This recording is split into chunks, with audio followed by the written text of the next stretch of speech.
Dans le prochain épisode de Demain nous appartient. Un terrible drame se produit à Agnès Varda. Attention, les paragraphes qui suivent contiennent des spoilers sur l'épisode de Demain nous appartient diffusé lundi soir sur TF1. Si vous ne voulez rien savoir, ne lisez pas ce qui suit. Mercredi 6 septembre dans Demain nous appartient. Un terrible drame se produit à Agnès Varda à 8h lorsque les élèves arrivent au lycée Agnès Varda. Certain qu'il ne s'est pas réveillé, Jordan appelle Ryan et l'informe que la sonnerie vient de retentir. De leur côté, Adam et Amel croisent Charlie dans l'enceinte du lycée qui est venu rapporter le téléphone que François a oublié à la maison. Charlie rejoint donc son compagnon en salle des professeurs. L'occasion pour eux d'échanger un baiser passionné. Marianne arrive à son tour pour faire une intervention auprès des élèves. Malgré les instructions de sa fille, le docteur Delcourt se trompe de salle et débarque chez les terminales. Il est 8h05 quand Chloé ferme les grilles du lycée. C'est à ce moment-là qu'une violente explosion retentit au premier étage de l'établissement et qu'une partie du bâtiment s'effondre. Les élèves encore présents dans la cour tentent de prendre la fuite mais sans succès. Adam se trouve pris au piège sous les décombres tandis que Chloé est projetée par le souffle de l'explosion. Quelques minutes plus tard, la proviseure reprend ses esprits et constate avec effroi l'ampleur des dégâts. De nombreux élèves sont blessés et gisent au milieu de ce qui était la cour de récréation. Rapidement, elle rejoint Amel qui est tétanisée. Adam, quant à lui, appelle immédiatement les secours. À l'hôpital Saint-Clair, le docteur Doumas déclenche le plan blanc et fait part de la situation à Aaron, Nord et Victoire.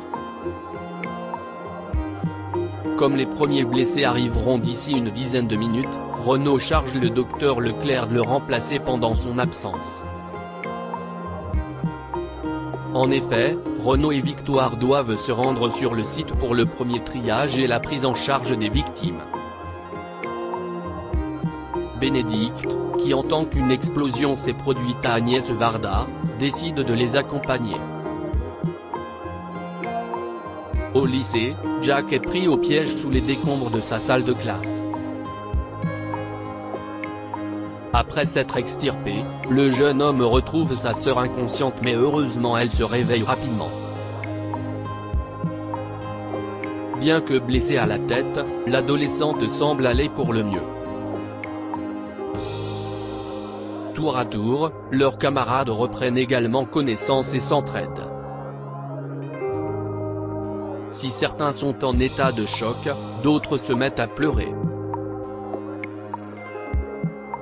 Corentin a pour sa part le bras coincé sous un pan de mur et souffre de douleur. Jack tente bien d'appeler les secours mais sans succès. Le réseau ne fonctionne pas. C'est alors qu'il entend Marianne gémir à quelques pas de là. Sans attendre, Jack et Lizzie se rendent à son chevet et la découvrent dans un sale état. Et pour cause, Marianne a une jambe coincée sous des gravats et l'autre transpercée par une barre en métal. À l'extérieur, les secours prennent en charge les élèves. Lorsqu'elle débarque sur place, Bénédicte demande aux pompiers où est son fils. Comme elle est en pleurs, le commandant des sapeurs-pompiers sollicite un collègue pour l'accompagner à la cellule psychologique. De son côté, Victoire est heureuse de constater qu'Amel et Adam vont bien. Tandis que l'adolescent aimerait savoir si quelqu'un a vu son père, Victoire répond qu'elle ne le sait pas car elle vient d'arriver et que les pompiers commencent tout juste à rentrer dans le bâtiment. Dans le même temps, Chloé apprend à Renaud que Marianne est coincée sous les décombres puis s'effondre en larmes dans ses bras. très vite, ce moment émouvant est interrompu par la capitaine Jacob qui a besoin de la liste des profs, des élèves et du personnel présent ce matin.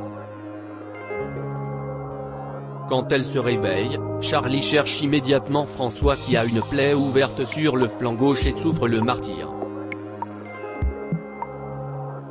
Comme il cherche à savoir si sa blessure est grave, Charlie décide de lui mentir. En réalité, la jeune femme est inquiète et tente de prévenir les secours à travers la porte. Malheureusement, celle-ci est bloquée par les décombres et personne ne les entend. Charlie cherche donc le téléphone de son compagnon mais celui-ci s'est cassé à la suite de l'explosion.